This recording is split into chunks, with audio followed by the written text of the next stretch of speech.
I am Leopold Lyons.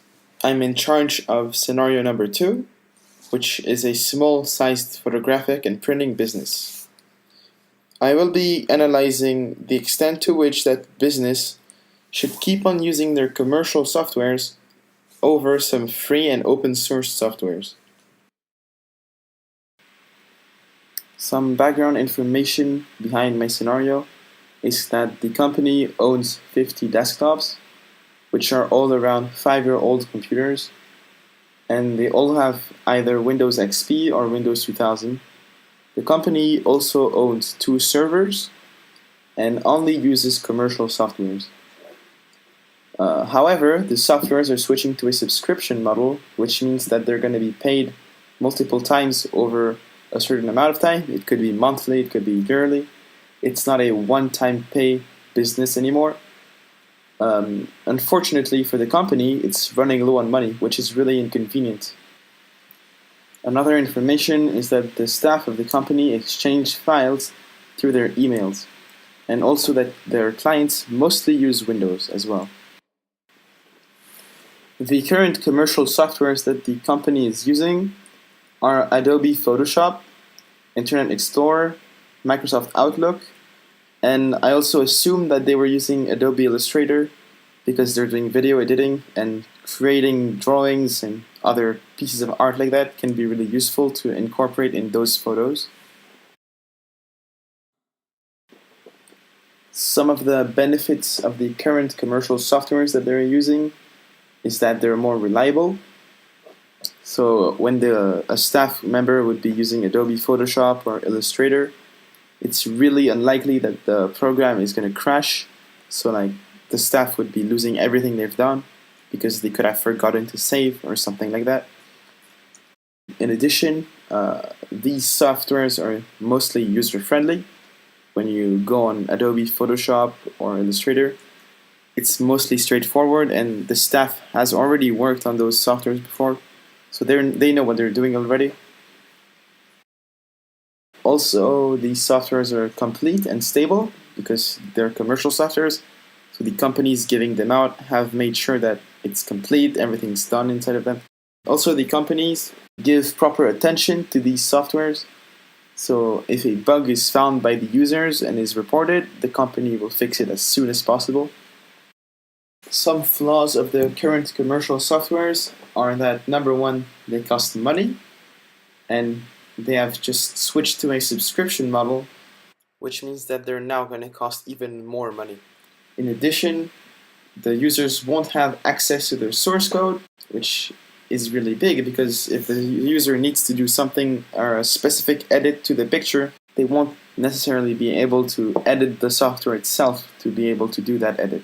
Finally, the other flaw that I found was that these softwares don't always meet specific goals that the users are seeking. So like Photoshop only allows some certain ways of editing pictures which are not as in-depth as Illustrator, for example, and so the users need to switch from one software to another to incorporate very specific details into their pictures. Next, I looked at some free and open source softwares that the company could switch to. First, I came up with Google Drive because they said that they own 2 servers already, and I think that if they switched to the Google Drive servers for their staff to work in, not only would they be saving money because Google Drive offers free servers, but I think that they would also gain extra space because Google Drive offers quite a bit of space. According to the Google support, they offer 30 gigabytes of free space for each server.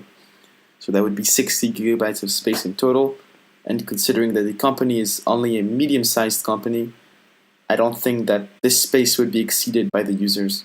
I also thought of GIMP, which could replace Photoshop, because GIMP is a free photo editing software and it's open source as well.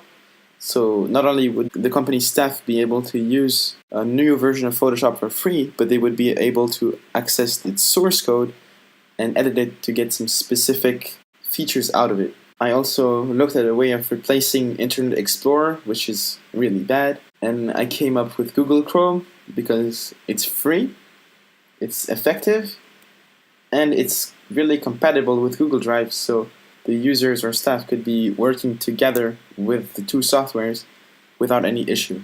Then to replace Outlook, I thought of Google Mail because it's online and it can also be downloaded to the computer. It's not open source, but it's free. And again, it's compatible with Google Drive and Google Chrome, so it would be really easy for the users to switch around between these. Finally, to replace Adobe Illustrator, I thought of Inkscape, which allows you to do pretty much the same thing, except there's this extra feature which allows you to access the source code because it's an open source software. This is going to be, once again, really useful for the staff because they can implement some really specific edits by coding them into the source code, and that's really priceless because no commercial software allows you to do that. Some benefits of the potential free and open source softwares are that they cost no money, which is really convenient for the company since it's what it's running low on. They're more flexible, meaning they can be used by more users, and a wide variety of the staffs, no matter what their jobs are. Since the software is more flexible, it will more likely suit them. So even if the editor is not necessarily editing something in a specific way, and it's doing it in another way, it's very likely that that software, since it's flexible, will also suit that user. And these softwares also give more freedom to the users. So like I said earlier, if the user needs to do a very specific type of edit, he can just go in the source code and create that type of edit himself. And then they allow access to the source code. And in the end, by modifying the source code, you can again adapt the software to suit your needs.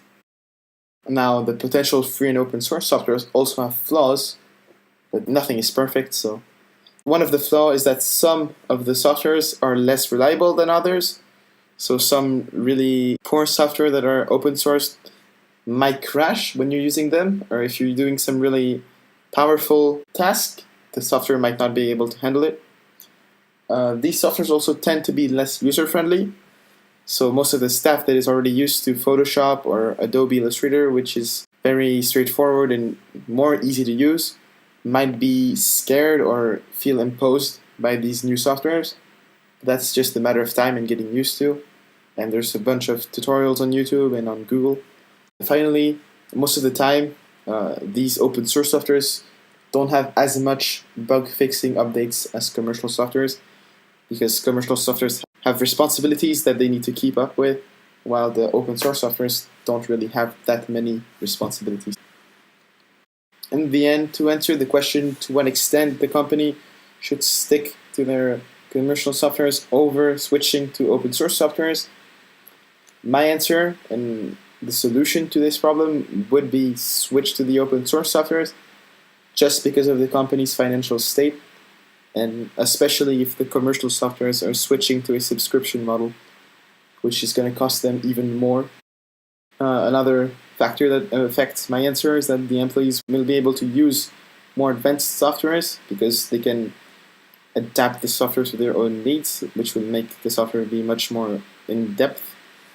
And finally, in the long run, I believe that the company will be able to produce higher quality photographs and do high quality edits because they will be using softwares that they can edit themselves, and with their own experience, they know what commercial softwares offer and what they don't, and knowing what they don't offer, they can adapt the open source softwares to fulfill those needs.